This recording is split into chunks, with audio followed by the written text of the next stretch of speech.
G'day everybody, once again joined here by Gazza. Gazza, how's it going? Good, mate. Yeah, good.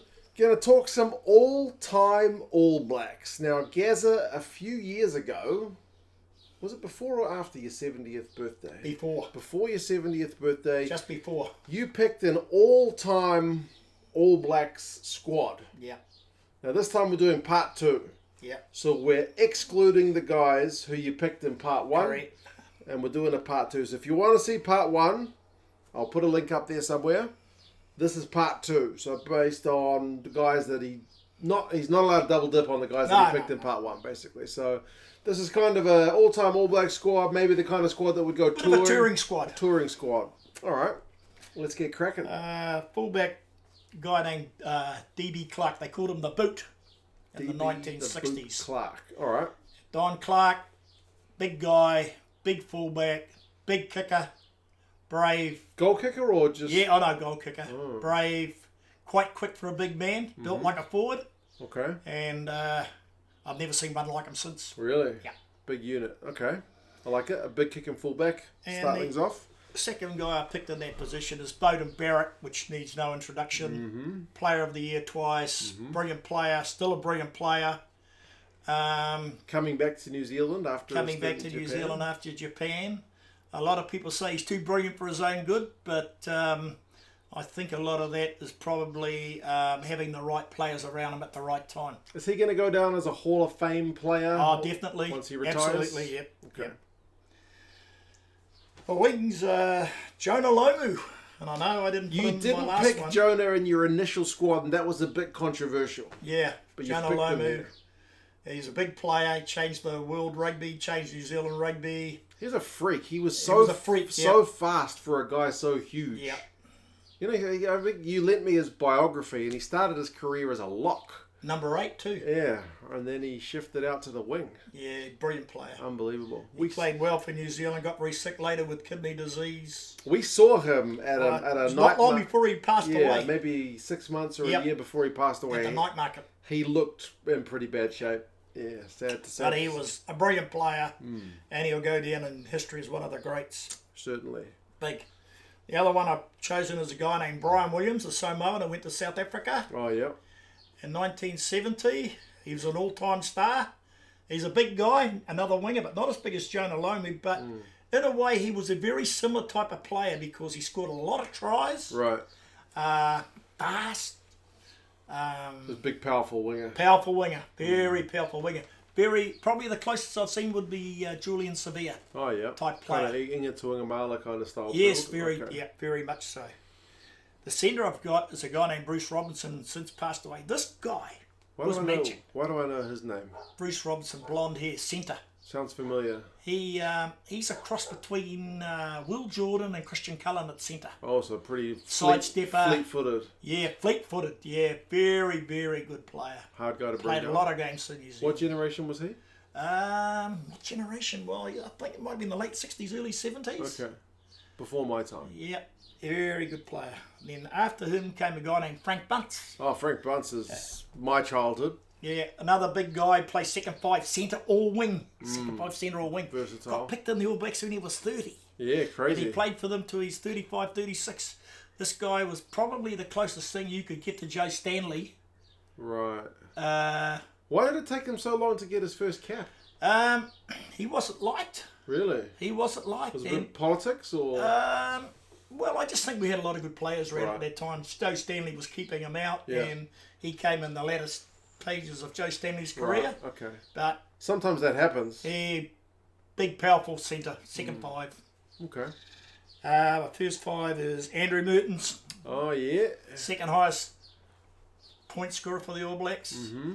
Drop goals, very quick, very intuitive, very, very good player. Yep. He's had a few big moments. Quite fast. Had a few big moments in his career. Yeah, big moments. One of my lovely commentators at halfback, Justin Marshall. Justin Marshall. I know Justin Marshall. So you preferred him as a player than as a commentator? Yes, a big, powerful halfback. Yeah, he was. Played 80 odd tests. Never ever gave up. Never ever gave up. He was always in your face. Why do people not like him as a commentator, do you think? Oh, I think he's just got some left field views. But that's okay. My number 8's Murray Mexted. Another commentator. Another commentator. He's got a commentator. rugby academy down in Palmerston North. Right. He's a very, as a distributor for a number 8, he was probably similar between Zinzan Brook and Adi Sevilla. Oh, yeah? Very quick. The good hands? Good hands. Kind of like Kieran Reid style? Yes, similar to Kieran Reid, yeah. Okay. But like, bit of a cross between Kieran Reid, Zinzan Brook. Okay. Did he play a lot of tests for the All Blacks? Yeah, he did play a lot of tests for the All Blacks, yeah. He's very, very mobile. Okay. And very quick. Locks, hang on.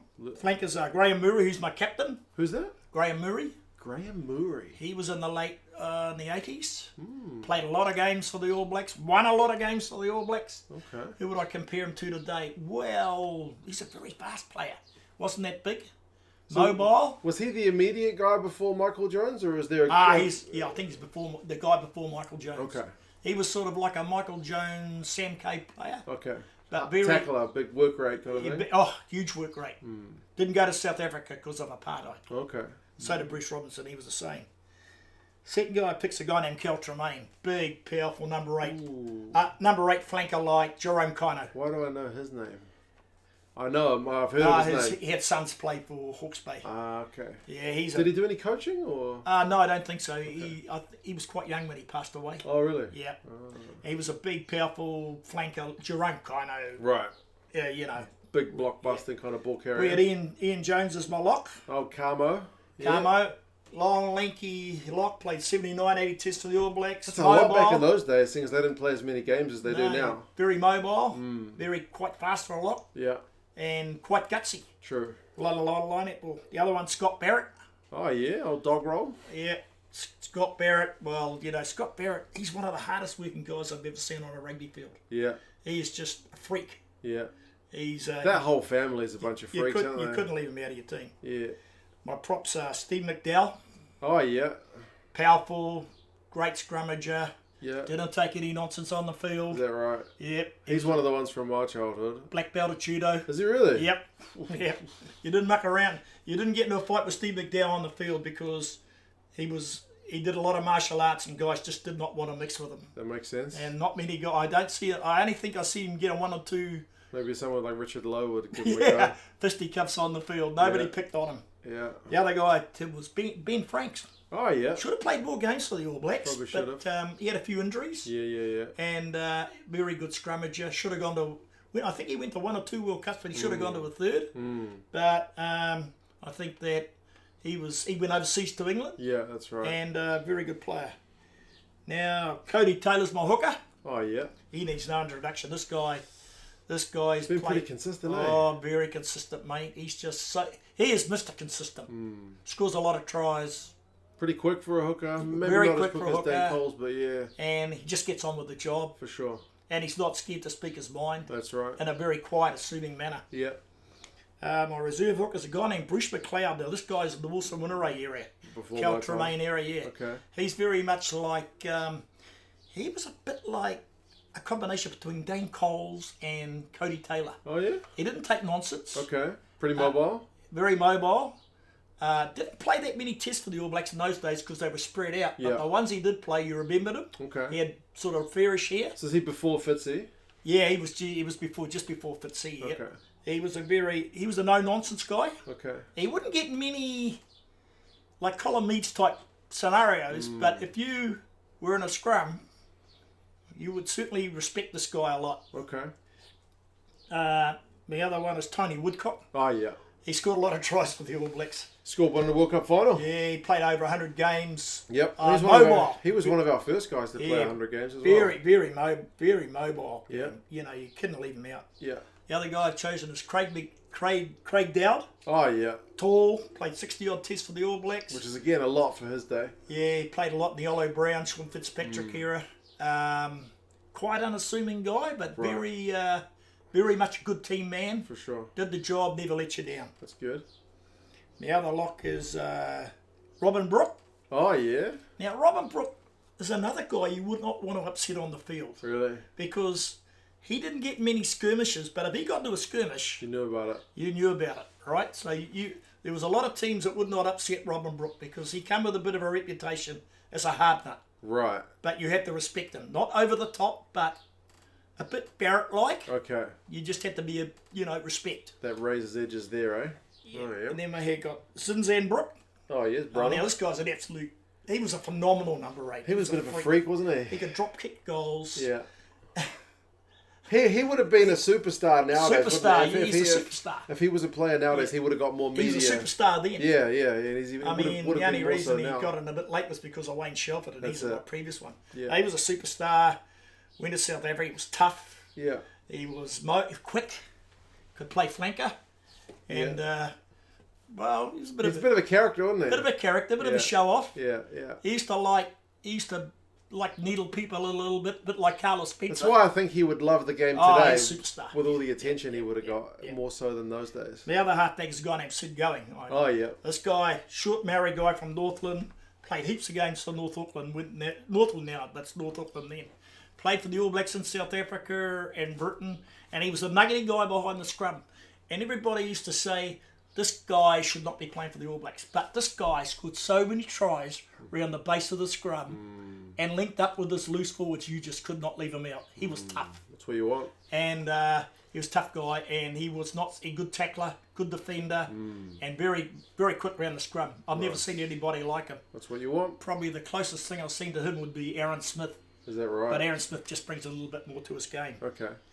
Next one's Carlos Spencer. Oh, yeah. I mean, this guy's absolutely brilliant. Yeah. He didn't play that many games for the All Blacks, but this guy's he just did things on the field like Zinzan Brooke. You just never ever knew what he was going to do. Like he scored that try in the corner against Canterbury, then converted it. He's one of my mum's favourites. Oh, mate. This unbelievable player. Yep, could do some crazy stuff the next on the field. one's Will Jordan. Oh, yeah. This guy is a cross between Bruce Robertson, Christian Cullen, and whoever else Jolly Vanderi on the wing, whatever you want. He's got gas, he's got agility. He glides. Yeah, how does he break those tackles? He glides. That's what Bruce Robertson used to do. He just glides. Right. I don't know. Makes it look easy, doesn't it? I don't know I just don't know how he does it. He's just magic. Now, my third halfback was a guy named Mark Donaldson. He played about 35 games for the All Blacks. This guy was tough. He was the guy that came off the bench when Dave Loveridge was subbed. You know, when they brought the subs in. Yeah. He was tough. Okay.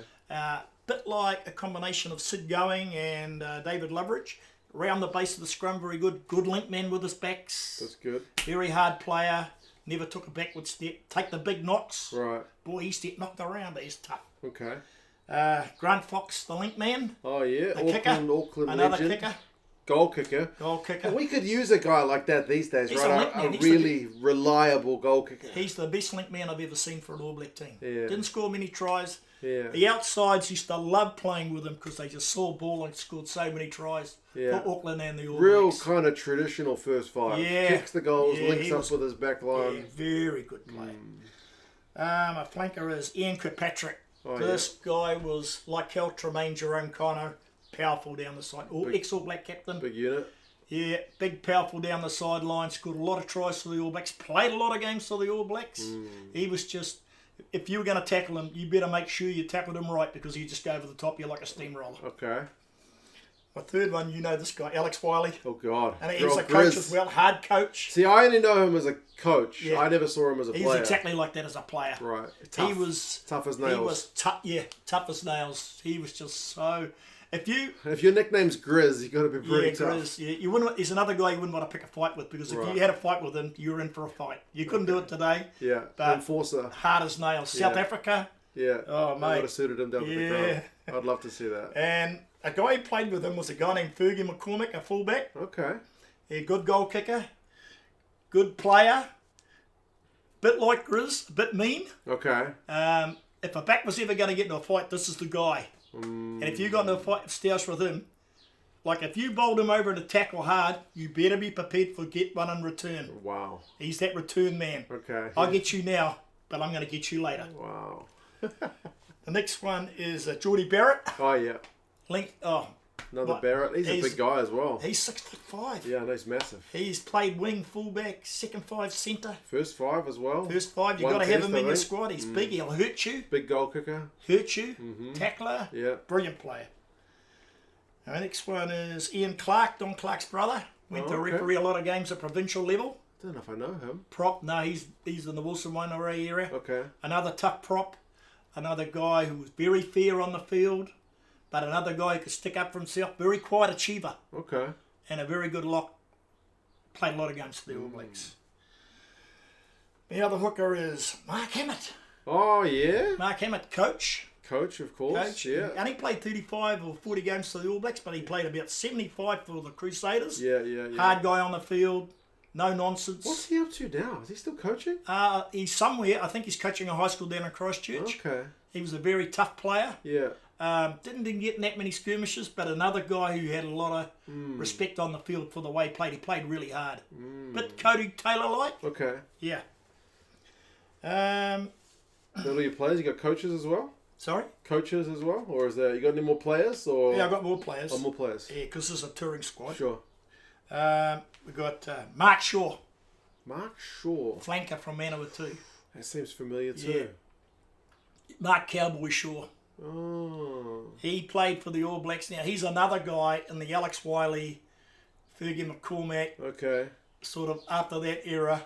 Okay. If you got into a stoush with him, that's the feeling I get when I hear that name. if you get a stoush with him on the field, You you gotta better know be able about to it. finish it because Okay. he's a hard man on the field. Very fair man on the field. Okay. Didn't take any nonsense. Who's my other one? Oh, Sonny Bill Williams. Oh, yeah. Put him on. He's been in the media a lot recently, He's giving been in the Eddie media. Jones a lot of grief. Yeah, I know. He's And Mark Nawani-Tuasa. he played league boxing and rugby, but he was a brilliant player because he had a lot of unusual inside passes. Yeah, that like league, the league background, eh? Like in the Sid Going, Ken Going, Brian Going. Just great offload, He just used to do all these odd passes, and I put him in there because he would be able to break a defence down. Yeah. That's true. The next guy I've got is a guy named John Drake. You remember him? John Drake. Prop winning with the 87 All Blacks. Played a lot of games for Auckland. Okay. Played with Steve McDowell and those guys earlier in his career. Oh, yeah, okay. John Drake, he's passed away now. The closest thing to Olo Brown is John Drake. Okay. This guy was very tight head prop, very liable, very mobile, quite achieve. You never see what he did on the field because he was always in the engine room. Yeah, Yep. big scrummager. Yeah. The next guy I got, last one, is Alan Sutherland. Alan A Sutherland. number 8 flanker from Marlborough. Played a lot of games for the All Black. Went on tour to South Africa twice. Okay. Married him in South Africa. Oh, wow. He lock, number 8. Okay. And now he's another guy with Alex Wiley. Fergie McCormack era, just a little bit after. Right. No nonsense player, very mobile. Okay. Played a lot of, I don't know how many games. He played quite a few games for the All Black. I think it was 60 odd. Wow. And he was a very tough player, a very fair player. But this guy was a bit like Buck Shepherd. He had so many injuries, he would just play through them. Wow. Tough as nails. Tough as nails, number 8 lock. And I put him in there because I have him as a 4th lock. Okay. Because he was that sort of era. Yeah. Now we come to the managers and coaches. Yeah. Start with Darren Shand.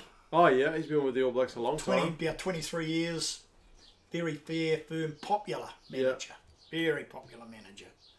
Do anything for the players, but he just knows how to keep people in line. Yeah. My next one is a guy named John Sturgeon from the West Coast.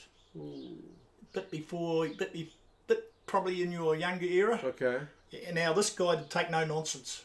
If you played up, this guy was like a bit like the headmaster Henry. School principal. Yeah, he's a little bit like the school principal.